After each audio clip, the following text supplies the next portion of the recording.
My friends, we live in a culture of vengeance. And there's one thing in our culture that illustrates this fact perfectly: our lunches. True story. There was a recent Reddit thread. Reddit is a social media site, for those less familiar. And the thread was entirely devoted to the petty ways that people sought revenge against those who messed with their lunches. Here are some of the highlights. In grade school, I used to bring a bag of chips to school, storing them in the same backpack pocket each day. One jerk found this out and always punched my backpack and crushed my chips. So one day, I swapped them out with sewing pins. I think he got the point. I used to bring a couple of hard-boiled eggs to work for a snack, and someone kept stealing them. So one day, I swapped them out with raw eggs. Really cracked me up. Back when my mom was in school, she said someone would always steal both her brothers' lunches. So one day, her grandma made brownies and put huge amounts of laxatives in them. Revenge never flowed so sweetly. And while those examples are certainly petty and funny and humorous, our penchant for revenge runs a lot deeper than just our lunches. In fact, for as long as humans have been around, we have loved and even elevated the idea of revenge. We've actually built entire cultures and societies on the foundation of repaying harm with harm. Take the words of Aristotle, for instance, one of the great founders of Western philosophy and ethics. He said this: "To take vengeance on one's enemies is nobler than to come to terms with them. For to retaliate is just, and that which is just is noble, and further, a courageous man ought not to allow himself to be beaten." Aristotle, a guy we still trust and study today, and he advocates for vengeance, revenge upon those who have wronged you. Or take the practices of ancient Egypt. They had this remarkable thing that they did. They'd take pieces of pottery, and then they'd write their enemies' names on those pieces of pottery, and then they'd write curses that they'd like to inflict upon their enemies on that pottery as well. These were called execration texts. And then they'd take that pottery and they'd smash it on the ground because they believed that it had a magical ability to smash, to crush, and to curse their enemies. And then, just for good measure, they'd have the religious leaders go ahead and pee on that broken pottery as well, just to fully desecrate their enemies. Disgusting, right, Cece? But before we just think that that's a disgusting thing that ancient people used to do, I think we should probably start to think about our own culture too. American culture loves and even celebrates revenge. We have our own execration texts today. In fact, we make a new one every year. It always stars Liam Neeson. He's on a plane or a train. He has a particular set of skills, and he goes around murdering people through Europe or on the train to bring about vengeance, right? We pay millions of dollars every year to see that movie. Or how about our music? Carrie Underwood fans in the room? Before he cheats, I dug my key into the side of his pretty little souped-up four-wheel drive, carved my name into his leather seats. I took a Louisville Slugger to both headlights, slashed a hole in all four tires. Maybe next time he'll think before he cheats.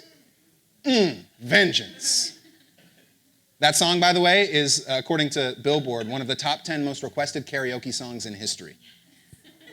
We love vengeance in our culture. We even put it in the mouths of our superheroes, right? The latest Batman movie, I am vengeance, right? See, for most of us, the only way we can think to respond to harm that has been inflicted upon us is to inflict harm back. We all have our moments or people or even entire seasons of our lives where we prioritize revenge, and it's often the default mode of being for us. And the main reason we do that is because in the moment, we think revenge will really bring us lasting peace. We think if we can just make that person pay for what they did to me, if we can just see them suffer like I've suffered, then we'll find fulfillment, lasting joy and peace. In fact, there's a group of Swiss researchers who put some data behind this. They did a study on revenge. They had numerous people who were wronged in a game as part of the study, and then they asked those people to think about how they'd like to respond in punishment to those who had wronged them. And then they measured their brain waves along the way. And what they found is a rush of neural activity to the part of the brain that processes rewards. In other words, they found that in the short term, revenge feels rewarding. It feels like it will bring us the peace and life we're longing for, but that short-term reward quickly disappears. Another recent study in the Journal of Behavioral Medicine found that harboring vengeance in our minds and hearts is directly connected to heart disease, high blood pressure, and chronic illness. Psychological scientists have further found that instead of bringing healing to our pain, revenge actually tends to prolong the pain because it makes a cycle of retaliation. It prevents justice and healing. It doesn't bring it. As the great philosopher Francis Bacon once put it, a person who studieth revenge keeps his own wounds fresh, which otherwise would heal. Vengeance does not bring us the peace we're looking for, friends. It is a sickness that is literally killing us. Repaying harm with harm, fighting fire with fire, walking softly and carrying a big stick, it doesn't work. We need a better way to deal with our brokenness, a better way to deal with the harm that's been done to us and the harm we do to others.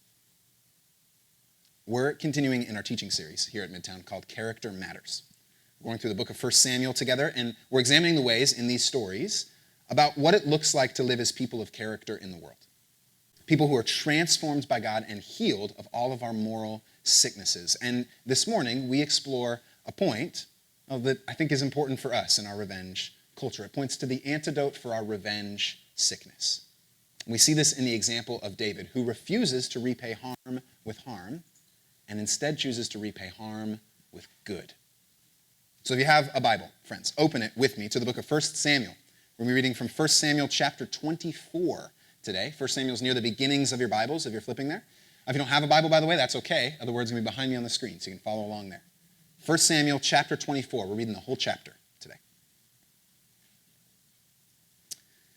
When Saul returned from following the Philistines, he was told, David is in the wilderness of En-Gedi. Then Saul took 3,000 chosen men out of all Israel and went to look for David and his men in the direction of the rocks of the wild goats. He came to the sheepfolds beside the road where there was a cave, and Saul went in to relieve himself. Now David and his men were sitting in the innermost parts of the cave, and the men of David said to him, Here's the day of which the Lord has said to you, I will give your enemy into your hand, and you shall do to him as seems good to you. Then David went and stealthily cut off a corner of Saul's cloak. Afterwards, David was stricken to the heart because he had cut off a corner of Saul's cloak. He said to his men, The Lord forbid that I should do this thing to my Lord, the Lord's anointed, to raise my hand against him, for he is the Lord's anointed. So David scolded his men severely and did not permit them to attack Saul. Then Saul got up and left the cave and went on his way. Afterwards, David rose up and went out of the cave and called after Saul, My lord the king. When Saul looked behind him, David bowed with his face to the ground and did obeisance. David said to Saul, Why do you listen to the words of those who say David seeks to do you harm? This very day your eyes have seen how the Lord gave you into my hand in the cave, and some urged me to kill you, but I spared you. I said, I will not raise my hand against my Lord, for he is the Lord's anointed. See, my father, see the corner of your cloak in my hand. For by the fact that I cut off the corner of your cloak and did not kill you, you may know for certain that there is no wrong or treason in my hands. I have not sinned against you, though you're hunting me to take my life. May the Lord judge between me and you.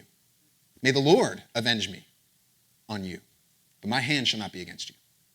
As the ancient proverb says, out of the wicked comes forth wickedness, but my hand shall not be against you. Against whom has the king of Israel come out? Who do you pursue?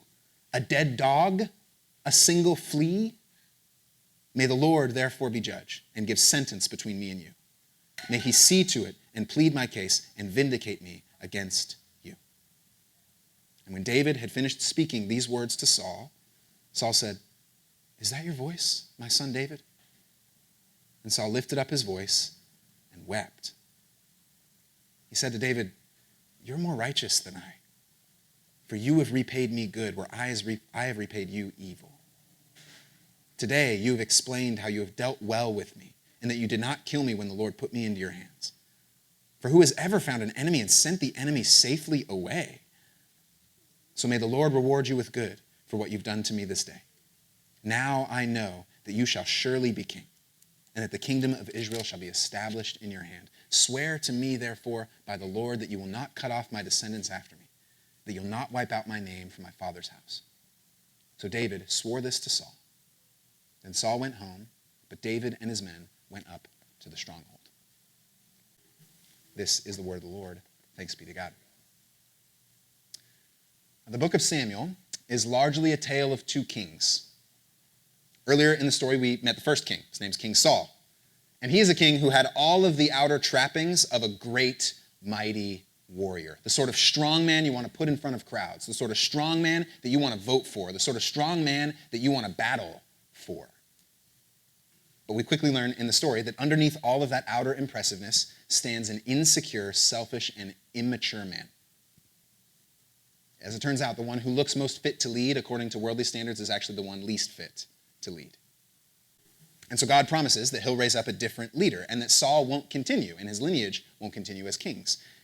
Enter David, who's a lowly shepherd who defies all of the expectations of what a king would look like. He's young, he's humble, he works an overlooked manual labor job that was often, the word would be, I'm trying to think of the right word to say this. It was overlooked and belittled in his culture to be a shepherd at that time. And God says that that new boy, this young, humble shepherd, will become king. But Saul doesn't know that yet in the story. And so David begins to enjoy great success in much of his life. He eventually comes to serve King Saul in the royal courts. He becomes a leader in the army, and he enjoys victories and praise on all sides in his life. And as he enjoys more and more success, Saul suffers more and more envy, more and more wrath, more and more anger. And it quickly evolves into murderous rage. Saul eventually drives David to flee into the wilderness for his life.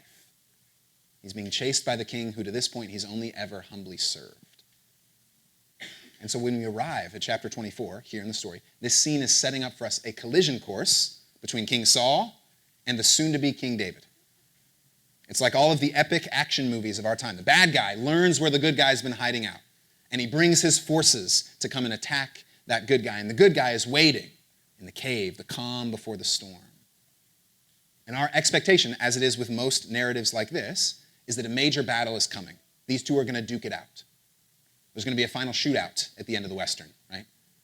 There's going to be a final sword fight at the end of The Count of Monte Cristo. There's going to be a final battle at the end of The Avengers, right? This is how all of our movies go. And so Saul nears the area where he knows David is hiding, but then he suddenly feels the urge to use the bathroom. Which is just really weird that detail is included in the story. Why is that there, right? Why does he go and relieve himself? I mean, think about it. If you were watching an Avengers movie, right? Thanos and the Avengers are getting ready to battle. They're lining up, and then Thanos quickly says, "Hold up, gotta pee." Weird. Not what you would expect in this situation. What's going on here, right? Well, it seems like the author is indicating something really ironic about Saul. Remember, to this point, he's gone to great lengths to indicate his power and strength and might. He's brought an overwhelming number of men, all to fight one lowly shepherd and a few of his buddies. He's been obsessed with building control and security, with never losing to make sure that he always wins. And after all of that work, where does Saul end up? In the dark, completely exposed, entirely vulnerable. The strong man seeking revenge is really a weak man at the mercy of others. And it turns out that Saul's bathroom cave is the exact spot where David and his men are hiding out. And once David's men realize it's Saul, they get hyped. Like, this is it. God is handing you revenge on a silver platter. Sneak up on him, take him out, practice justice. That's what justice looks like. Bring revenge. And so David quickly draws his sword. He stealthily sneaks up behind Saul. He lifts his weapon, and then he cuts off a corner of his cloak. He doesn't kill him. That's what we expect him to do, but he doesn't. It seems like David is unwilling to dispose of his enemy here. But the cutting of Saul's robe was actually a symbolic act of revenge. See, the robe represented Saul's kingship and rule. By cutting at the robe, David was actually undermining Saul's power, undermining his dignity, undermining his identity. He was still getting back at him. He had an intent that was internal to bring revenge upon his enemy. And even though the consequence was small, it was still there. And that's why David feels regret in the story. Do you notice that? He immediately feels regret after what he did. While he wasn't murderous, there was still a spirit of revenge to him here. He wanted to undermine the one who had harmed him. He wanted to get back at him. He wanted to see Saul fall, even if he wasn't the one to bring about that fall. David is realizing in this story that his heart, his inner life, is not in the right place. He's revealing to us that revenge runs much deeper than outward actions. Revenge usually starts as a heart problem. See, most of us in this room don't seek revenge in our lives by sneaking up on our enemies while they're on the toilet and killing them. That's how you work. We need to talk. And actually, you have some other people you need to talk to as well. But just because you aren't committing outward revenge against your enemies doesn't mean you aren't harboring vengeance in your heart. In fact, the internal part of vengeance is often what makes it so sinister. We hold it in ourselves without even realizing we're doing it. And so it slowly eats away at us. It turns us into divisive and bitter people. Think about it. Have you ever held something against someone for weeks, and then when it was particularly convenient, you brought that thing back up in order to make them feel bad? I'm sure siblings and spouses have never done that before, right? Have you ever resented someone because of what they've done and then viewed every action they took through the dismissive and angry lens of your resentment? Have you ever made consistent sarcastic comments that subtly undermine the one you don't like? Have you constantly brought up what someone said or did to other people in order to deface their reputation and elevate yourself? Gossip is one of our favorite tools for vengeance. Or maybe you just quietly sit in the cave of your own heart, longing for the failure of your enemy and savoring that failure when it comes. Friends, most times our vengeance starts deep within us. Most times it's a self-justifying sickness of the soul. We give ourselves permission to carry malice and condemnation against those evil people over there. And so we walk around and we subtly cut off the robes of everyone we don't like. We subtly try to undermine everyone who's harmed us. But when that's our approach, it will only ever destroy us. It will only ever harden us and poison our souls.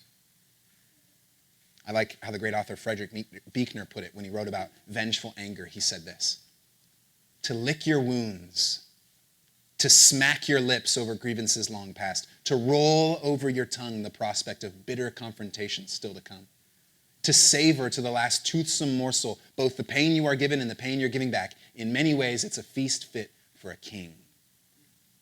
The chief drawback is that what you're wolfing down is yourself. The skeleton at the feast is you. Friends, David is showing us that if we want to become people who heal the violence and vengeance of our outer world, we need to deal with the violence and vengeance of our inner world. If we want to begin the work of peace out there, we need to begin the work of peace in here. The solution to the sickness of vengeance starts with our hearts. That's why Jesus takes this so seriously in his Sermon on the Mount, the most comprehensive block of teaching we have of his in the New Testament. He said it this way. He said, "You've heard it said to those of ancient times, you shall not murder, and whoever murders shall be liable to judgment. But I say to you, if you're angry with a brother or sister, you'll be liable to judgment. And if you insult a brother or sister, you'll be liable to the council. So when you are offering your gift at the altar, if you remember that your brother or sister has something against you, leave your gift there. Leave church and go. First be reconciled to your brother or sister, and then come and offer your gift, and then worship." That's precisely the opposite advice that Aristotle gives us, or Liam Neeson gives us. Jesus is telling us, check your heart, because a life of character, a life of wholeness with God, means being a person who is honest about our own vengeance and commits to seeing it changed, commits to being transformed. And that's what David does here. He recognizes the vengeful condition of his heart, and he does a 180 in his behavior. And from this point forward in the story, he only repays evil or harm with good. And he does 4 different things, I think, that illustrate how we can start to institute this into our own lives as well. 4 different things that show us how to repay harm with good. We need to seek the dignity of others. We need to leave justice in God's hands. We need to practice forgiveness. And we need to end the cycle of revenge. Seek the dignity of others, leave justice in God's hands, practice forgiveness, end the cycle of revenge. First, notice the reason, seeing dignity in others. Notice the reason that David gives to his men not to touch Saul. He says he's the Lord's anointed. Later on in the passage, this is actually the reason he gives Saul for why he didn't strike him. He said, you're the Lord's anointed. I'm not going to raise my hand against you. And that language of anointing, it's not something we use in our dinner table conversations very often, but it was common in the ancient world. The Lord's anointed in that day were people like prophets or priests or kings. They were people who were specially designated to both serve and protect the people, save the people in many ways, which meant there was a special dignity to the Lord's anointed. And it wasn't because they in themselves were all that great. It was actually because the Lord had said something about them independent of their behavior. See, Saul, to this point in the story, has been nothing but a scumbag. He's shown himself to be entirely broken and corrupt and evil. He hasn't earned good treatment by his own merit. But David looks right through his behavior. David is treating Saul with the dignity that God has given him, not the indignity that his actions deserve. In short, David is treating Saul as the man he was called by God to be, not the man that he is. And it's there that we see the first step in repaying harm with good. We need to start by recognizing and naming the other's essential dignity. Because the truth is, in your life, you're constantly going to be surrounded by people who do you harm. You're going to constantly be surrounded by people you disagree with, constantly surrounded by people who don't deserve good treatment. And you're always going to be tempted to define people by their bad actions, to define them as the ugliness that they have inflicted upon you. But when we feel that temptation, friends, we need to remember the essential truth that even those people have inherent dignity. That's actually one of the things that the Bible is most clear about from page 1 onward. All humans are described as being made in God's image, which means all humans reflect God in such a way that they must be protected. All humans. Palestinians and Israelis. Republicans and Democrats. Suns fans and Lakers fans.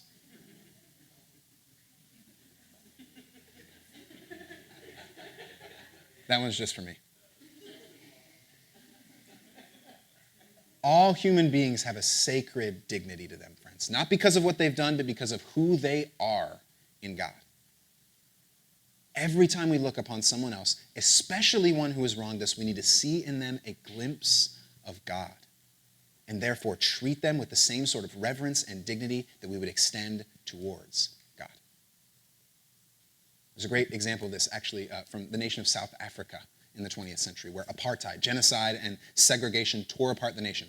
There was a minister there named Bishop Malusi. He was actually arrested and tortured in South Africa for fighting against segregation and genocide. But rather than sparking a spirit of revenge, while he was in prison, he encouraged others around him and then embodied himself, repaying harm with good. And in the midst of that torture, he said this insight, which I think is a powerful example for all of us and shows us what David really did here. He said about the people torturing him that these are God's children and they are losing their humanity, and we need to help them recover it. These are God's children. They're losing their humanity. We need to help them recover it. Friends, if we don't begin our interactions with others from a place of recognizing their essential dignity, we will never be able to heal the vengeance in our hearts and world. The foundation for healing against one another is always the recognition of dignity. So that's the first thing we see in David's actions here. The second thing we see about repaying harm with good is leaving justice in God's hands. Notice in verse 12 when he speaks to Saul, he says, "May the Lord judge between you and me." I'm not the judge. The Lord's the judge. He's acknowledging that he is not the one who has either the wisdom or the right to bring justice in this situation. He's acknowledging that only God is ultimately just, and he trusts that whatever justice will look like in the end, that God will take care of it. He trusts that God will be right in this situation. And so David is repaying harm with good because he recognizes that he is not the ultimate bringer of justice. That is crucial if we want to heal vengeance. See, vengeance always assumes two things. It always assumes, first, that we objectively know what the other person deserves. But two, it also assumes that we have the right to give them what they deserve. It assumes that we know it, and it assumes that we have the right to give it. It assumes that we are in an elevated position, a self-righteous position over the one we disagree with, our enemy. And there's just one problem with that view. It's a lie. Both of those are lies. First, none of us objectively knows what another person deserves because none of us has all the facts. We don't know what other people are going through. We don't know what their background is. We don't know what their future holds. It might be tomorrow that the person who has wronged you is actually going to set about making amends throughout their entire life. It might be that your forgiveness of them actually leads them to change. Your revenge today might actually prevent them from changing. None of us is wise enough to know what perfect justice looks like. Only God is. But secondly, even if we could be objective, none of us has the right to judge because all of us have in some way inflicted harm upon others in the same way they've inflicted harm upon us. Friends, none of us live as we ought. None of us love God with our heart, soul, mind. None of us love our neighbor as ourselves. Which means the very sorts of things that we want to condemn out there in others are the things that we turn around and practice all the time in our lives. What David realizes in this passage is that the brokenness that is driving Saul to murderously pursue him is the same brokenness that inhabits his heart. And so his ability to repay harm with good is rooted in his understanding that he is guilty of a vengeful heart in the same way Saul is. There's a great Russian author named Alexander Solzhenitsyn who wrote about this when reflecting on the gulags, the Soviet gulags in the 20th century. He said this: "If only it were all so simple. If only there were evil people somewhere insidiously committing evil deeds and it were necessary only to separate them from the rest of us and destroy them. But the line dividing good and evil cuts through the heart of every human being. And who's willing to destroy a piece of his own heart?" Friends, we need to judge beyond ourselves. We need something that can bring justice in the ways we always fail. And the scriptures tell us we have that. We have a God who is fully just and fully merciful. So that's the second part of repaying harm with good. We leave justice in God's hand. And then the third part is forgiveness. And most of us in our culture really love the idea of forgiveness, but we often misunderstand it. For instance, we say things like forgive and forget, which sounds really nice at first, but it's garbage. We can't forget. It's impossible. The harm and pain that we have experienced at the hands of others can't be magically undone. That can't be wiped from our memories or our bodies or our lives. It can't be erased. We don't have that little Men in Black mind eraser thing. And that also means that we can't make it up to one another to try to cancel it out and erase it. That's something we often say too. Let me make it up to you. As if my efforts can erase the harm. As if my effort can cancel the pain. It can't. The pain is still there, no matter how much making up we try. And so the question for us is never, friends, what can erase the pain or cancel the pain? The question is what can sever the chains of power that the pain has over us? What can bring peace and restoration in the middle of the pain? And that's ultimately where true forgiveness comes in. True forgiveness isn't amnesia. It isn't forgetting. It doesn't ignore or overlook pain. True forgiveness instead fully names and acknowledges the offenses that have been done to us and then refuses to hold those offenses against others. It fully names and acknowledges the offenses that have been inflicted upon us and then it refuses to hold those offenses against others. And that's what David illustrates for us here. He doesn't actually ignore the harm that Saul has done. He acknowledges it to Saul. You've been chasing me down trying to kill me. Doesn't make me feel good. It's harmed me. It's hurt me. He acknowledges it. But then he refuses to define Saul by that harmful behavior. Do you notice all of his actions he took towards Saul? He bowed down to him. He didn't self-righteously elevate himself over the enemy. He called him by his title as king, a sign of respect. He didn't call him some crotchety, revenge-filled old man. He even refers to him at one point in the text as father, a term of affection. David is committed to not defining Saul by what he has wrongfully done. He's committing to not punishing Saul for what he's wrongfully done. And that's what enables him to repay harm with good. And that's the same truth we have to reckon with in our own pain and hurt, friends. Look, I don't, standing up here, get to tell you what you do with your pain and hurt. That's up to you to do. But I can say what Jesus encourages us to do. And I can say what I've had to do with my own pain and hurt. It's not easy. It's going to be really hard. But it brings life. It is the only way to life in the middle of all of our vengeance. I wanted to share with you guys a fourfold framework to forgiveness that's been helpful for me in my own life. It's from a book called The Book of Forgiving. But if you find forgiveness difficult in a particular area, these steps might help guide you in that direction. True forgiveness starts with telling the story. Speak the facts of what has happened. And do that with a trusted loved one or other. And if you can, consider doing that with the person who has harmed you in some way.